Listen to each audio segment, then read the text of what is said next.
A gente tende a pensar que o sistema jurídico tem uma resposta para tudo, né? Mas e quando a lei simplesmente não diz nada? O que acontece quando surge um problema totalmente novo, sem uma regra clara? Bom, é aí que o direito usa uma de suas ferramentas mais inteligentes e lógicas para encontrar a solução. Essa é a grande questão. Vamos imaginar a cena: um juiz ou uma juíza com um caso inédito nas mãos. Não tem um artigo de lei específico, não tem uma regra pronta para aplicar. E aí? Se inventa uma regra na hora, o problema é ignorado? A solução, na verdade, é bem mais elegante do que parece e se baseia numa ideia muito poderosa, a da semelhança. Para a gente entender isso na prática, vamos mergulhar numa história que poderia ser real. É a história de uma vida inteira construída a dois. Pense em 30 anos de parceria, filhos criados, um patrimônio construído com o esforço dos dois. Uma família, em todos os sentidos que essa palavra pode ter. E aqui que o nó jurídico aparece. Faltava o papel, o casamento formal no cartório. Com a morte dele, ela se depara com uma incerteza gigantesca. Será que ela tem direito à herança que, afinal, ela também ajudou a construir? À primeira vista, a lei parece não ter uma resposta clara para ela. Ok, então a pessoa vai lá, abre o Código Civil e o que ela encontra? A palavra cônjuge, garantindo direitos ao esposo ou esposa legalmente casados. Mas, e para ela que não era formalmente uma cônjuge? A lei não fala nada, é um silêncio. Isso é o que no direito se chama de lacuna. E a pergunta que fica é devastadora. Todo o esforço de uma vida vai ser ignorado por causa desse silêncio na legislação. É justamente para resolver impasses como esse que o direito usa a analogia. A ideia não é criar uma solução do nada, do zero. Pelo contrário, é encontrar resposta naquilo que já existe, tudo com base na semelhança entre as situações. O nome técnico para isso é analogia juris. É um método que a gente chama de integração da lei. Ou seja, quando existe um vazio, se busca um caso parecido que já tem uma regra definida. E aí, a solução daquele caso é aplicada a essa nova situação que não estava prevista antes.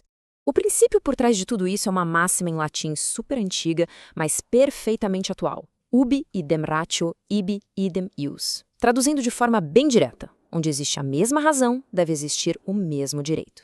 Se o motivo fundamental para a lei proteger uma situação é o mesmo em outra, então o direito concedido também tem que ser o mesmo. Simples e muito poderoso. Mas, claro, não é tão simples quanto dizer, isso parece com aquilo. Construir um argumento por analogia exige bastante rigor. É preciso encontrar a verdadeira essência da lei, o porquê dela existir. O processo se divide em 4 passos básicos. Primeiro, ter certeza que existe mesmo uma lacuna. Segundo, achar um caso parecido que a lei já regule. Terceiro, e esse é o passo crucial, entender por que a lei regula aquele caso daquela forma. Qual é a razão essencial dela? E, por fim, aplicar essa mesma lógica ao caso novo. O ponto central de tudo, a chave do mistério, é essa busca pela ratio legis, a razão essencial da lei.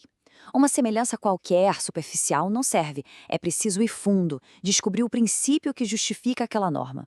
Voltando ao nosso exemplo, por que a lei protege o cônjuge na herança? A resposta para essa pergunta é o que resolve tudo. Olha só, aqui fica bem claro como a ratio legis funciona na prática. A comparação entre companheira e cônjuge do lado esquerdo é uma analogia que funciona, é válida. Por quê?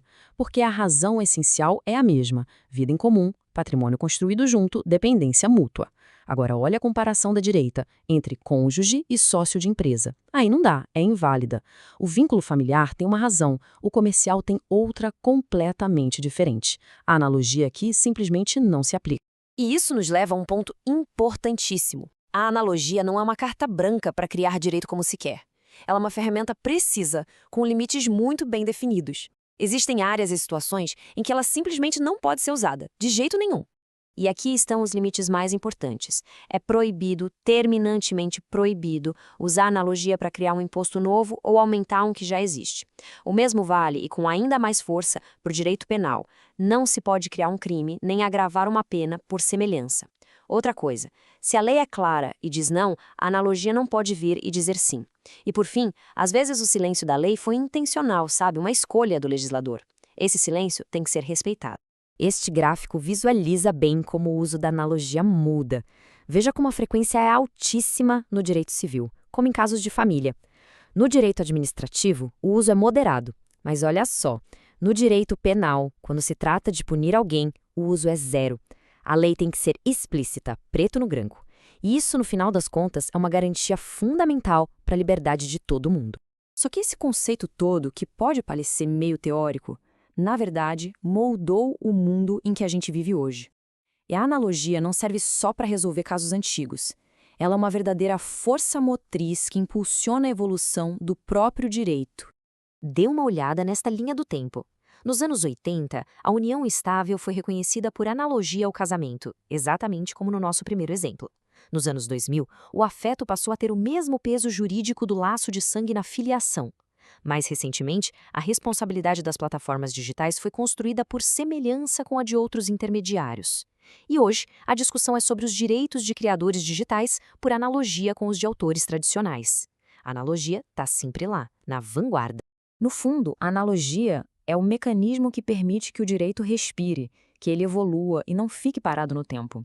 Ela pega princípios de justiça que são atemporais, como proteger a família ou o trabalho criativo, e os aplica aos novos desafios que a sociedade e a tecnologia trazem para a gente o tempo todo.